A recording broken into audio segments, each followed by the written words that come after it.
Salut à toutes et à tous, dans cette vidéo je vais vous montrer comment faire germer un noyau d'avocat.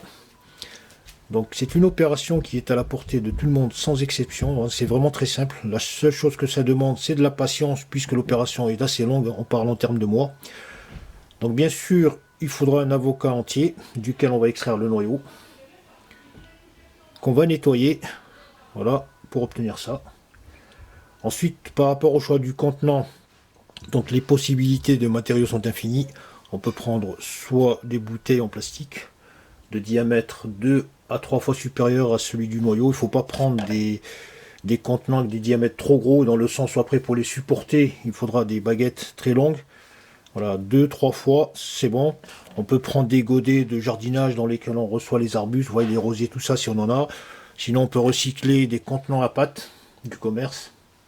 On peut travailler dans des verres, tout dépend donc de la structure que vous allez utiliser, dans le sens où si vous utilisez des structures comme le verre qui sont dures, vous ne pourrez pas percer, tandis que là sur des supports, des contenants plastiques, on pourra percer pour fixer les supports. Voilà, donc ensuite on a les méthodes. Donc les méthodes, on va dire qu'il y en a trois pour faire tout simple. Soit on met le noyau directement dans la terre du jardin, soit on le met dans un milieu aqueux, c'est-à-dire un contenant qui contient de l'eau de pluie ou de robinet, ça n'a pas d'importance. Soit on le met dans un milieu solide, c'est-à-dire à base de terre, de terreau, de sable ou les trois mélangés. Voilà, les trois fonctionnent et le noyau germe pratiquement à la même vitesse. Voilà, dans le jardin, n'oubliez pas, parce qu'il y a beaucoup de gens qui pensent dans le jardin ça pousse pas. Moi j'ai fait pas mal de noyaux, depuis que j'en fais, j'ai dû en faire une trentaine si ce n'est plus.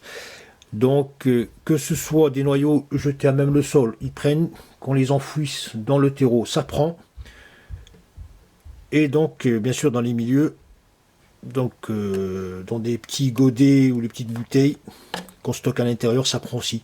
Donc il n'y a aucune distinction en termes de croissance, ça pousse de la même manière. Voilà, voilà. Une fois qu'on a fait ça, donc on perce les trous sur le noyau. Donc 3 trous sur le contenant si c'est un contenant plastique. Donc à 120 degrés environ. Et 3 trous sur le noyau. Ensuite on va le fixer avec des supports. Donc dans mon cas je vais utiliser des tiges, c'est du fil galvanisé que j'ai coupé. On peut également utiliser des pics à bois de ce type. Bon, ils sont un peu épais sur l'extrémité. Ça serait bien de les tailler un petit peu de manière à ce qu'ils ne fassent pas de gros trous. On peut utiliser également des cure-dents ou des barrettes à cheveux. Sinon, pendant que j'y pense, par exemple, tous les vieux stylos que vous avez à la maison, qui sont vides, vous pouvez recycler la structure tubulaire, vous voyez ici, qui sont assez costauds pour supporter le noyau qui n'est pas très lourd. Donc il y a pas mal d'idées de matériaux à disposition, donc pensez-y. Une fois que c'est fait, qu'on a le noyau, le contenant et les supports, donc on va fixer le noyau à l'intérieur. Donc le but, c'est d'immerger dans l'eau une partie du noyau. Donc il n'y a pas de recette standard, on peut le faire immerger à 10, 15, 20, 25 mm, il n'y a pas de problème. Il ne faut pas le noyer entièrement. Ce qu'il faut savoir déjà, c'est que le noyau là, il est recouvert d'un genre de manteau, c'est une écorce protectrice. Donc il y en a qui l'enlèvent. Alors moi je vous le dis tout de suite, ça sert strictement à rien d'enlever l'écorce, dans le sens où naturellement c'est fait lorsque les noyaux tombent dans la nature pour qu'ils soient protégés. Le noyau il est formé de deux parties. Donc on a la ligne ici, donc pas sans ôter l'écorce, je sais qu'elle est là. Donc c'est la ligne où se joignent les deux noyaux et qui contourne tout le noyau. Donc évitez de percer sur cette ligne, dans le sens où quelques jours après, quelques semaines, qu'est-ce qui va se passer lorsque les deux parties vont se séparer? Vos supports ils vont tomber. Donc il faut toujours percer perpendiculairement à la ligne de séparation, de rencontre des deux parties. Donc on va faire comme ça. Je vais marcher mon premier trou. Donc quand on perce, on le fait rentrer à 5-6 mm, c'est pas la peine de l'enfoncer jusqu'à mi-noyau. C'est un corps qui est léger, en plus qui va flotter, donc il n'y a pas beaucoup de portance. Le deuxième. Bon, il ne faut pas impérativement qu'il soit au centre de votre contenant. Ça n'a pas d'importance du tout. Et on va mettre le troisième. Voilà à quoi ça ressemble une fois fixé. Voilà, ça c'est dans le cas où vous avez un contenant en plastique que vous percez pour augmenter pour renforcer les supports. Mais si c'est un verre, ça passera par-dessus, donc c'est inutile. Donc ça ressemble à ça. Maintenant, je vais rajouter de l'eau de pluie. Donc jusqu'à la moitié du contenu du noyau.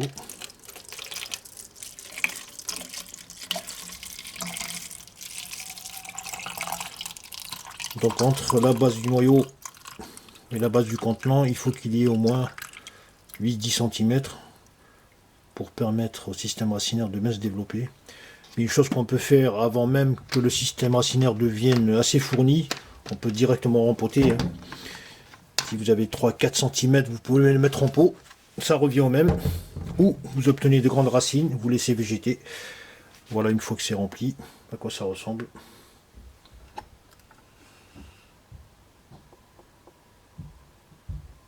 Voilà, donc on immerge à peu près le 1/4 ou le 1/3 du noyau. Ça ressemble à ça. Ensuite, vous le disposez à l'intérieur dans un coin tranquille et dans des conditions de température favorables. Donc il y a un petit filament blanc, très blanc, qui va percer.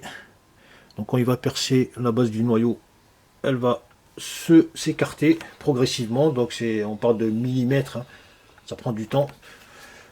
Ensuite, donc le filament va percer, va s'allonger dans l'eau et duquel vont sortir des ramifications. Maintenant, je vais vous montrer un noyau que j'ai mis dans un verre courant juin, plutôt fin juin 2016, pour vous montrer à quoi il ressemble.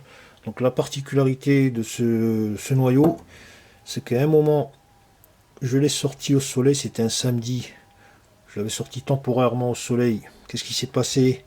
Donc la racine devait faire à peu près 20 mm, et elle a carrément cramé, elle est devenue toute noirâtre. Du coup, donc j'avais disposé un petit bout de plastique tout autour pour protéger la croissance des racines. Ensuite, tout bêtement, je l'ai mis au noir parce que j'étais en train de faire un peu de nettoyage dans le sous-sol.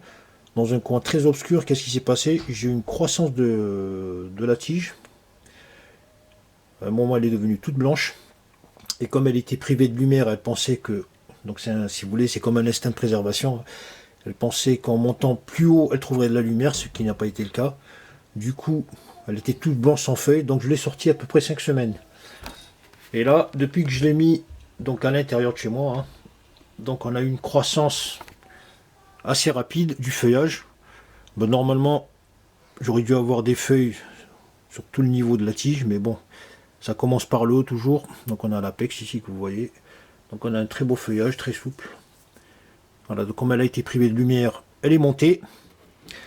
Et la courbure ici de la tige, c'est tout simplement dû au fait que lorsqu'on l'expose au soleil trop longtemps du même côté, donc on a donc les feuilles qui vont chercher de la lumière et ça va se courber d'un côté. Donc il est préférable de temps en temps de la faire tourner pour qu'elle reçoive de la lumière de différents angles et pour qu'elle était plus courbée que ça. Elle était vraiment penchée comme ça. Voilà, là c'est redressé et c'est durci et elle commence à vivre. Je vais vous montrer le noyau. Voilà à quoi ça ressemble. Donc à l'époque, j'avais pris ce que j'avais sous la main, j'ai pris des dés, ce genre de truc là, des mèches, je me rappelle plus du nom, des épingles à cheveux, voilà. J'en ai mis 2. Alors qu'est-ce qui s'est passé? Vous voyez, le système racinaire s'est développé. Donc ça part à peu près au quart, au tiers. Ça se passe au niveau de la base. Donc la racine qui a cramé, elle a fait une ramification. Ouais, c'est celle-là. Voilà, ensuite, de la racine principale, on a pas mal de racines secondaires qui vont se développer avec des tout petits filaments là. Donc là, la racine, elle doit faire 25 cm très facile. Vous voyez, elle s'est recroquevillée dans l'eau parce qu'elle a plus d'espace. Voilà à quoi ça ressemble, hein. Tout simplement. Et à séparation totale des 2 hémisphères au-dessus. Voilà la racine.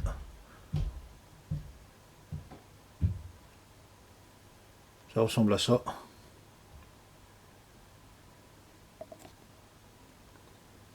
Donc ensuite, je pourrais la rempoter directement. Donc ce qu'il faut savoir, c'est que pour avoir un rempotage très facile, on peut sectionner une partie du système racinaire, donc c'est pas la peine de, parce que quand il va s'étaler, il va être jusqu'ici. Donc je pourrais aller au tiers et donc le mettre dans un mélange de sable, terreau, un peu de terre. Donc il n'y a aucun souci parce que ça se développe très vite. Voilà, voilà. Ne pensez pas qu'il faut impérativement remettre toutes les racines, ça sert à rien du tout. Voilà, vous avez les petits bourgeons là. Dès que vous les mettez en terre, ils vont créer de la racine. Voilà, voilà.